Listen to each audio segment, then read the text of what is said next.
मदरसों का नाम सुनते ही कई लोगों के मन में तरह तरह की धारणा बन जाती है। अक्सर मदरसों पर आतंकवाद, कट्टरवाद और कन्वर्जन जैसे इल्जाम लगाए जाते हैं। लेकिन क्या मदरसों का असली मतलब सिर्फ यही है? यह प्रश्न विचार करने योग्य है। दरअसल, मदरसा एक पढ़ाई की जगह है जहां इस्लामिक तालीम के साथ साथ आधुनिक विषयों की भी पढ़ाई होती है। इस्लाम के आरंभिक दौर में शिक्षा का आधार मस्जिदें थीं जहां कुरान, हदीस और इस्लामिक कानून पढ़ाए जाते थे। 970 में मिस्र का अल अजहर मदरसा बना और आज यह अल अजहर यूनिवर्सिटी के नाम से आज भी चल रहा है। इतिहास बताता है कि 11वीं सदी में जब पहले संगठित मदरसे का निर्माण हुआ तो इसे एक नया आयाम मिला। 11वीं शताब्दी में सेल्जुक वजीर निजामुल मुल्क ने 1065 में निजामिया मदरसा बनाया। निजामिया मदरसे ने इस्लामी तालीम को जोड़ा और साथ में फिलॉसफी, साइंस और कानून की पढ़ाई को भी प्रारंभ किया, जिससे ज्ञान का एक समृद्ध स्रोत उत्पन्न हुआ। कई महान वैज्ञानिकों और दार्शनिकों ने मदरसों से शिक्षा प्राप्त की और विज्ञान और चिकित्सा के क्षेत्र में अभूतपूर्व योगदान दिया। जैसे अल ख्वारिज्मी, उमर खयाम, इब्ने सिना, अल बरूनी। भारत में मदरसों का इतिहास भी कई सदियों पुराना है। दिल्ली सल्तनत से प्रारंभ होकर मुगल काल में मदरसों की संख्या में काफी बढ़ोतरी हुई। इन संस्थानों ने न केवल इस्लामिक शिक्षा को बढ़ावा दिया बल्कि गणित, एस्ट्रोनॉमी और मेडिकल जैसे विषयों पर भी ध्यान केंद्रित किया। भारत जैसे देशों में कुछ मदरसों को राज्य या केंद्रीय सरकार से वित्तीय सहायता मिलती है। मदरसों का एक बड़ा हिस्सा मुसलमानों द्वारा दी गई ज़कात से आता है। यह दान स्थानीय समुदाय, धनी व्यक्तियों या धार्मिक संगठनों से आता है। कुछ मदरसे खाड़ी देशों जैसे सऊदी अरब, कतर, यूएई के धार्मिक संगठनों या चैरिटी संस्थाओं से फंडिंग प्राप्त करते हैं। उदाहरण के लिए, मुस्लिम वर्ल्ड लीग या अन्य इस्लामिक फाउंडेशनों ने अतीत में फंडिंग प्रदान की है। हालांकि भारत में विदेशी फंडिंग के लिए FCRA foreign contribution regulation act के तहत सख्त नियम हैं और इसे नियंत्रित किया जाता है। दारुल उलूम देवबंद जैसे बड़े मदरसे मुख्य रूप से दान और वक्फ आय पर चलते हैं और इनका फंडिंग मॉडल काफी हद तक स्वतंत्र होता है। यह सरकारी सहायता नहीं लेते हैं।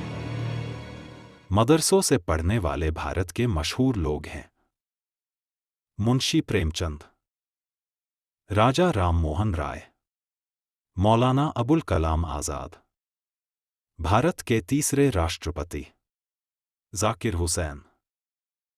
भारत का सबसे बड़ा मदरसा दारुल उलूम देवबंद है, जिसकी शुरुआत 1866 में हुई थी। इसमें बड़ी संख्या में देश विदेश से बच्चे पढ़ने आते हैं। भारत में मदरसों की संख्या की कोई सटीक जानकारी नहीं है। एक अनुमान के मुताबिक भारत में 40,000 से अधिक मदरसे हैं। इनमें सबसे अधिक मदरसे उत्तर प्रदेश में है, लगभग 16,000 से अधिक। उसके बाद बिहार, पश्चिम बंगाल और अन्य राज्य आते हैं। हालांकि कई मदरसे रजिस्टर्ड नहीं हैं, जिस कारण उन पर सवाल उठते हैं। कुछ मदरसों में हिंदू छात्र भी पढ़ते हैं, खासकर पश्चिम बंगाल जैसे राज्यों में जहां आधुनिक पढ़ाई को शामिल किया गया है। ज्यादातर मदरसों में फीस नहीं होती है या फिर नाम मात्र होती है। आर्थिक रूप से कमजोर या यतीम बच्चों के लिए फीस माफ होती है। मदरसों की फंडिंग का एक बहुत बड़ा जरिया मुसलमानों द्वारा दी गई ज़कात होता है।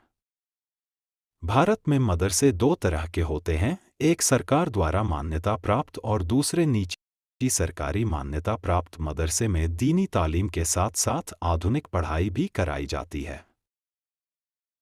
बाल अधिकार संरक्षण आयोग NCPCR ने दावा किया है कि मदरसे शिक्षा का अधिकार अधिनियम RTE का पालन नहीं करते, क्योंकि इनमें धार्मिक शिक्षा पर अधिक जोर होता है और आधुनिक सब्जेक्टों की कमी रहती है।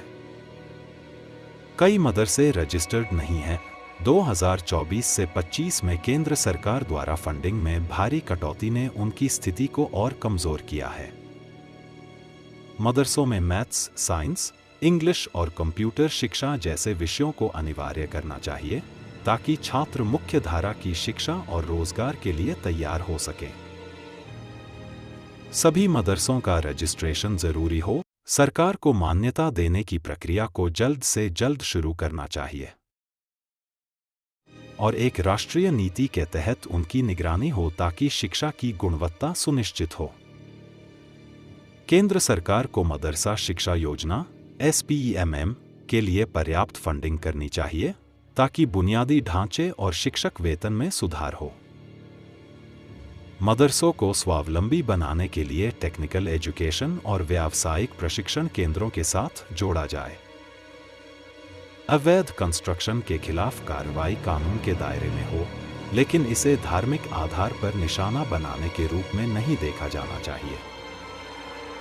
उत्तराखंड, उत्तर प्रदेश और अन्य राज्यों में अवैध मदरसों को तोड़ने या बंद करने की कार्रवाई ने समुदाय में असंतोष पैदा किया है। हम लोग पढ़ाई करते थे, उर्दू, हिंदी, इंग्लिश, गणित और बायोलॉजी पढ़ते थे। मदरसा हो गया है तो हम लोग क्या करेंगे? इधर छोड़ देंगे, बच्चे कहाँ जाए पढ़ने? जिसे कुछ लोग भेदभावपूर्ण मानते हैं। NCPCR की सिफारिश के अनुसार गैर मुस्लिम बच्चों के स्कूलों में स्थानांतरित किया जाए, लेकिन यह सुनिश्चित हो कि मुस्लिम बच्चों को भी समान अवसर मिले। सभी बच्चों को RTE के तहत अच्छी शिक्षा सुनिश्चित की जाए, चाहे वे किसी भी संस्थान में पढ़े।